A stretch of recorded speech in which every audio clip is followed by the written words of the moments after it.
Welcome to the Daily Plunge. We are in Paul's first letter to the Corinthians, chapter 16, verses 10 through 24. We're wrapping up this letter.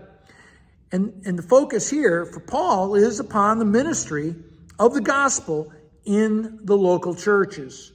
He says, I'm going to send Timothy when he comes. Don't give him a reason to be filled with anxiety and fear.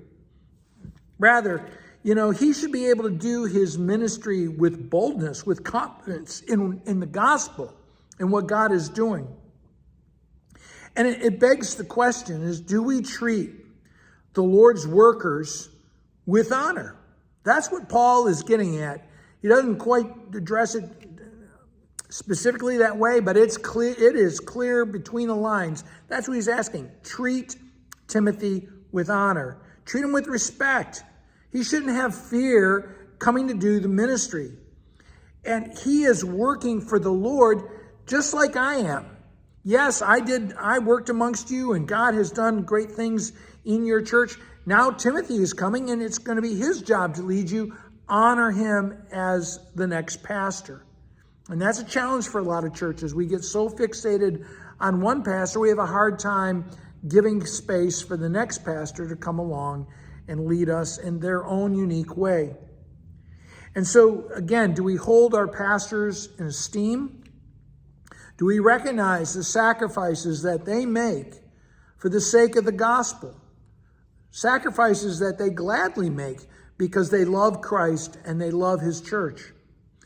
And do we see ourselves as responsible, as congregants, as people of the church, do we see ourselves as responsible for our pastors, for their care, taking care of them, just like we would take care of other members of the church, right?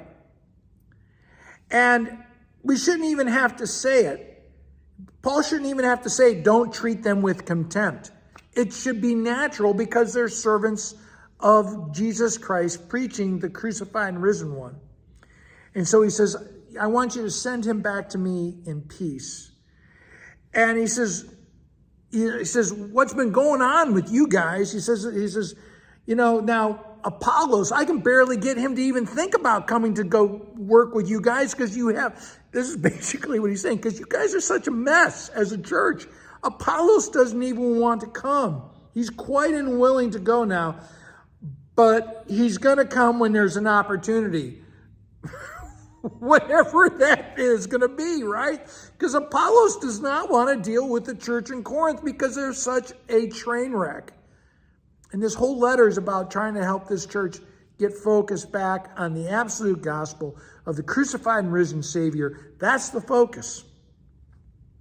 He goes on to say, I want you, to imitate Stephanos' household. They were the first converts. They're the ones who helped establish that church in Corinth. They are devoted to the Lord's, right? And they serve God's people, leading them. And he says, you should submit to these lay leaders, who are working in God's house.